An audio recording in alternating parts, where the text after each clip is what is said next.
Hello, ಎಲ್ಲರಿಗೂ ನಮಸ್ಕಾರ. ಎಲ್ಲರೂ ಚೆನ್ನಾಗಿದ್ದೀರಾ ಅಂತ ಅಂದ್ಕೊಂಡಿದ್ದೀನಿ. Welcome back to my YouTube channel. ನನ್ನ ಚಾನಲ್ ಇನ್ನೂ ಸಬ್ಸ್ಕ್ರೈಬ್ ಮಾಡ್ಕೊಂಡಿಲ್ಲ ಅಂದರೆ ಸಬ್ಸ್ಕ್ರೈಬ್ ಮಾಡ್ಕೊಳ್ಳಿ. ಈಗಾಗಲೇ ಸಬ್ಸ್ಕ್ರೈಬ್ ಮಾಡ್ಕೊಂಡಿದ್ರೆ ಥ್ಯಾಂಕ್ ಯು ಸೋ ಮಚ್. ನಾನಿವತ್ತು ಎಲ್ಲರಿಗೂ ಇಷ್ಟ ಆಗುವಂಥ ಮಶ್ರೂಮ್ ಪೆಪ್ಪರ್ ಡ್ರೈ ಮಾಡೋದು ಹೇಗೆ ಅಂತ ತೋರಿಸ್ಕೊಡ್ತಿದ್ದೀನಿ. ನಾನು ಮೊದಲಿಗೆ ಒಂದು ಪ್ಯಾನ್ನಲ್ಲಿ 1 ಟೇಬಲ್ ಸ್ಪೂನ್ ಕಾಳು ಮೆಣಸು ಸೇರಿಸ್ಕೊಳ್ತಾ ಇದ್ದೀನಿ. ಪೆಪ್ಪರ್ ಡ್ರೈಗೆ ಸ್ವಲ್ಪ ಕಾಳು ಮೆಣಸು ಹಾಕಿದ್ರೇ ಟೇಸ್ಟ್ ಇರುತ್ತೆ. ಹಾಗಾಗಿ 1 ಟೇಬಲ್ ಸ್ಪೂನ್ ಕಾಳು ಮೆಣಸು ತೊಗೊಂಡಿದ್ದೀನಿ. ಇದರ ಜೊತೆಗೆ 1 ಟೇಬಲ್ ಸ್ಪೂನ್ನಷ್ಟು ಸೋಂಪು ಕಾಳು ಅಥವಾ ಓಂ ಕಾಳು ಸೇರಿಸ್ಕೊಳ್ತಾ ಇದ್ದೀನಿ. ಇದನ್ನು ಸ್ವಲ್ಪ ಚಿಟಪಟ ಅನ್ನೋ ರೀತಿಯಲ್ಲಿ ಬಿಸಿ ಮಾಡ್ಕೊಳ್ತಾ ಇರಬೇಕು. ಎರಡೂ ಸಹ ಬಿಸಿ ಆಗ್ತಾ ಇದೆ. ಇದಕ್ಕೆ ಬೇಕಂದರೆ 1 ಟೇಬಲ್ ಸ್ಪೂನ್ ಜೀರಿಗೆ ಸಹ ಸೇರಿಸ್ಕೊಳ್ಬೋದು. ಇಲ್ಲಿ ನಾನು ಜೀರಿಗೆ ಸ್ಕಿಪ್ ಮಾಡಿದ್ದೀನಿ. ನೀವು ನೋಡ್ತಾ ಇದ್ದೀರಾ, ಕಾಳುಮೆಣಸು ಮತ್ತು ಸೋಂಪು ಕಾಳು ಕಲರ್ ಚೇಂಜ್ ಆಗ್ತಾ ಇದೆ. ಸೊ ಈ ರೀತಿ ಗೋಲ್ಡನ್ ಬ್ರೌನ್ ಆಗಬೇಕು. ಇದನ್ನು ಸೈಡಿಗೆ ತೆಗೆದಿಟ್ಕೊಳ್ಳಿ.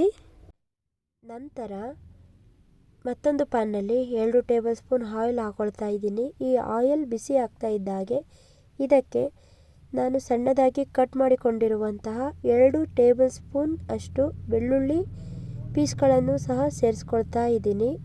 ಇದನ್ನು ಫ್ರೈ ಮಾಡಿಕೊಳ್ತಾ ಇರಬೇಕು.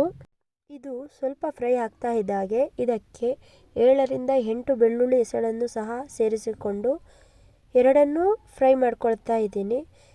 ಬೆಳ್ಳುಳ್ಳಿಯಲ್ಲಿನ ಹಸಿ ವಾಸನೆ ಹೋಗೋವರೆಗೂ ಸ್ವಲ್ಪ ಫ್ರೈ ಮಾಡ್ಕೋಬೇಕು. ಹೀಗೆ ಫ್ರೈ ಮಾಡಿಕೊಂಡಾಗ ಟೇಸ್ಟ್ ತುಂಬ ಚೆನ್ನಾಗಿರುತ್ತೆ. ಇದು ಫ್ರೈ ಆಗ್ತಾ ಇದ್ದ ಹಾಗೆ ಇದಕ್ಕೆ 1 ಕಪ್ನಷ್ಟು ಕರಿಬೇವಿನ ಸೊಪ್ಪನ್ನು ಸಹ ಸೇರಿಸ್ಕೊಳ್ತಾ ಇದ್ದೀನಿ. ಕರಿಬೇವಿನ ಸೊಪ್ಪನ್ನು ಸ್ವಲ್ಪ ಬಾಡಿಸ್ಕೊಳ್ಬೇಕು. ಆವಾಗ ಆ ಕರಿಬೇವಿನ ಸೊಪ್ಪು ಚೆನ್ನಾಗಿ ಫ್ರೈ ಆಗುತ್ತೆ, ಟೇಸ್ಟು ಚೆನ್ನಾಗಿರುತ್ತೆ. ಇದು ಫ್ರೈ ಆಗ್ತಾ ಇದ್ದ ಹಾಗೆ ನಂತರ ಮೊದಲೇ ಸಣ್ಣದಾಗಿ ಹಚ್ಚಿಕೊಂಡು ಇಟ್ಟುಕೊಂಡಂತಹ 2 ಈರುಳ್ಳಿಯನ್ನು ಸೇರಿಸ್ಕೊಳ್ತಾ ಇದ್ದೀನಿ. ಈರುಳ್ಳಿಯಲ್ಲಿರುವ ಹಸಿ ವಾಸನೆ ಹೋಗಿ ಈ ಈರುಳ್ಳಿ ಗೋಲ್ಡನ್ ಬ್ರೌನ್ ಬರುವವರೆಗೂ ಫ್ರೈ ಮಾಡ್ಕೊಳ್ತಾ ಇದ್ದೀನಿ. ನೀವು ಬೇಕಂದರೆ ಇದೇ ಪ್ರಮಾಣದಲ್ಲಿ ಈರುಳ್ಳಿ ಸೇರಿಸ್ಕೋಬೇಕಂತೇನಿಲ್ಲ, ಇನ್ನೂ ಹೆಚ್ಚಾಗಿ ಬೇಕಾದರೂ ಸಹ ಹಾಕೋಬೋದು. ಪೆಪ್ಪರ್ ಡ್ರೈ ಐಟಮ್ಗೆಲ್ಲ ಸ್ವಲ್ಪ ಈರುಳ್ಳಿ ಜಾಸ್ತಿ ಹಾಕೊಂಡ್ರೂ ಚೆನ್ನಾಗಿರುತ್ತೆ. ಈರುಳ್ಳಿ ಒಂಥರ ಎಕ್ಸ್ಟ್ರಾ ಫ್ಲೇವರ್ ಸಿಗುತ್ತೆ. ಹಾಗಾಗಿ ನಾನು ತೋರಿಸಿದ ಅಳತೆಯಲ್ಲೇ ಏನಂತ ಇಲ್ಲ. ನೀವು ಬೇಕಂದರೆ ಎಕ್ಸ್ಟ್ರಾ ಈರುಳ್ಳಿ ಹಾಕ್ಕೋಬೋದು, ಬೆಳ್ಳುಳ್ಳಿ ಹಾಕ್ಕೋಬೋದು, ಕರಿಬೇವಿನ ಸೊಪ್ಪು ಹಾಕ್ಕೋಬೋದು. ಹೀಗೆ ಎಕ್ಸ್ಟ್ರಾ ನಿಮಗೆ ಆ್ಯಡ್ ಮಾಡ್ಕೋಬೋದು. ಮನೇಲಿ ತುಂಬ ಜನ ಇದ್ದರೆ ಕ್ವಾಂಟಿಟಿ ಜಾಸ್ತಿ ಮಾಡಬೇಕಾಗತ್ತೆ. ಸೊ ಆವಾಗ ಇಲ್ಲಿ ನಾನು ಹಾಕಿರುವಂಥ ಐಟಮು ಸಹ ನೀವು ಹೆಚ್ಚಾಗಿ ಸೇರಿಸ್ಕೊಳ್ಬೇಕಾಗತ್ತೆ. ಆವಾಗ ಟೇಸ್ಟ್ ಚೆನ್ನಾಗಿ ಬರುತ್ತೆ. ಹಾಗಾಗಿ ನಿಮಗೆ ಎಷ್ಟು ಬೇಕು ನಿಮಗೆ ಬೇಕಾದ ಪ್ರಮಾಣದಲ್ಲಿ ಆ್ಯಡ್ ಮಾಡ್ಕೋಬೋದು. ಈಗ ನೀವು ನೋಡ್ತಾ ಇದ್ದೀರಾ, ಈರುಳ್ಳಿ ಗೋಲ್ಡನ್ ಬ್ರೌನ್ ಆಗಿದೆ. ಹೀಗೆ ಈರುಳ್ಳಿ ಗೋಲ್ಡನ್ ಬ್ರೌನ್ ಆದ ನಂತರ ಇದಕ್ಕೆ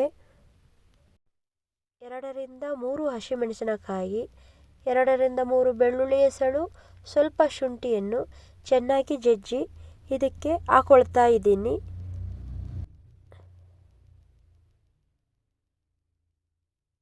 ಹಾಕಿಕೊಂಡ ನಂತರ ಚೆನ್ನಾಗಿ ಮಿಕ್ಸ್ ಮಾಡಿಕೊಳ್ಳಬೇಕು. ಮೊದಲಿಗೆ ಬಿಸಿ ನೀರಿನಿಂದ ತೊಳೆದು ಸಣ್ಣದಾಗಿ ಕಟ್ ಮಾಡಿಕೊಂಡು ಇಟ್ಟುಕೊಂಡಿರುವಂತಹ 1 ಕಪ್ ಮಶ್ರೂಮ್ನನ್ನು ಸೇರಿಸ್ಕೊಳ್ತಾ ಇದ್ದೀನಿ. 1 ಕಪ್ ಮಶ್ರೂಮ್ ಅಂದರೆ 1 ಪ್ಯಾಕೆಟ್ ಮಶ್ರೂಮ್ನಷ್ಟು ಹಾಕ್ಕೊಳ್ತಾ ಇದ್ದೀನಿ. ಇಲ್ಲಿ ಸಣ್ಣದಾಗಿ ಕಟ್ ಮಾಡ್ಕೊಂಡಿದ್ದೀನಿ. ಮಶ್ರೂಮ್ನನ್ನು ಚೆನ್ನಾಗಿ ಫ್ರೈ ಮಾಡ್ಕೊಳ್ಬೇಕು. ಈ ಮಶ್ರೂಮ್ಗೆ ಯಾವುದೇ ರೀತಿ ನೀರನ್ನು ಸಹ ಇವಾಗ ಸೇರಿಸೋ ಅವಶ್ಯಕತೆ ಇಲ್ಲ. ಮಶ್ರೂಮ್ನಲ್ಲೇ ಮೊದಲಿಗೆ ನೀರಿನಂಶ ತುಂಬ ಇರುತ್ತೆ. ಹಾಗಾಗಿ ಮಶ್ರೂಮ್ನನ್ನು ಚೆನ್ನಾಗಿ ಫ್ರೈ ಮಾಡ್ಕೊಳ್ತಾ ಇದ್ದೀನಿ. ಮಶ್ರೂಮ್ ಫ್ರೈ ಆದ ನಂತರ ಇದಕ್ಕೆ ಮೊದಲೇ ರೆಡಿ ಮಾಡಿಕೊಂಡಂತಹ ಸೋಂಪು ಕಾಳು ಮತ್ತು ಮೆಣಸಿನ ಪುಡಿಯನ್ನು ಸಹ ಹಾಕ್ಕೊಳ್ತಾ ಇದ್ದೀನಿ. ಅರ್ಧ ಟೇಬಲ್ ಸ್ಪೂನಷ್ಟು ಮಾತ್ರ ಸೇರಿಸ್ಕೊಳ್ಳಿ. ಮತ್ತು ರುಚಿಗೆ ತಕ್ಕಷ್ಟು ಉಪ್ಪು ಸಹ ಹಾಕಿಕೊಂಡು ಎರಡನ್ನೂ ಚೆನ್ನಾಗಿ ಮಿಕ್ಸ್ ಮಾಡಿಕೊಂಡ ನಂತರ ಇದಕ್ಕೆ 1 ಕಪ್ನಷ್ಟು ನೀರನ್ನು ಸೇರಿಸಿಕೊಳ್ಳಿ. ನೀರು ಸ್ವಲ್ಪ ಕುದಿ ಬರ್ತಾ ಇದ್ದಾಗೆ ಕ್ಯಾಪ್ ಕ್ಲೋಸ್ ಮಾಡಿ ಇಟ್ಕೊಳ್ಬೇಕು. ನೀರೆಲ್ಲ ಸ್ವಲ್ಪ ಡ್ರೈ ಆಗ್ತಿದೆ ಅಂತಿದ್ದಾಗೆ ಅದಕ್ಕೆ 3 ಹಸಿಮೆಣಸಿನಕಾಯಿಯನ್ನು ಉದ್ದದಾಗಿ ಹಚ್ಚಿಕೊಂಡು ಸೇರಿಸಿಕೊಳ್ಳಿ. ತೊಳೆದಂತಹ ಸಣ್ಣದಾಗಿ ಹಚ್ಚಿಕೊಂಡಂತಹ 1 ಕಪ್ ಕೊತ್ತಂಬರಿ ಸೊಪ್ಪನ್ನು ಸೇರಿಸಿಕೊಳ್ಳಿ. ಹಸಿಮೆಣಸಿನಕಾಯಿ ಮತ್ತು ಕೊತ್ತಂಬರಿ ಸೊಪ್ಪನ್ನು 1 ರಿಂದ 2 ನಿಮಿಷ ಮಿಕ್ಸ್ ಮಾಡಿಕೊಳ್ಳಿ. ಇವಾಗ ನೀವು ನೋಡ್ತಾ ಇದ್ದೀರಾ ಮಶ್ರೂಮ್ ಪೆಪ್ಪರ್ ಡ್ರೈ ರೆಡಿ ಆಗ್ತಾ ಇದೆ. ಇದನ್ನು ಒಂದು ಬೌಲ್ಗೆ ಶಿಫ್ಟ್ ಮಾಡ್ಕೊಳ್ಳೋಣ ಬನ್ನಿ. ನಾನಿವಾಗ ಒಂದು ಬೌಲ್ಗೆ ಹಾಕ್ಕೊಳ್ತಾ ಇದ್ದೀನಿ.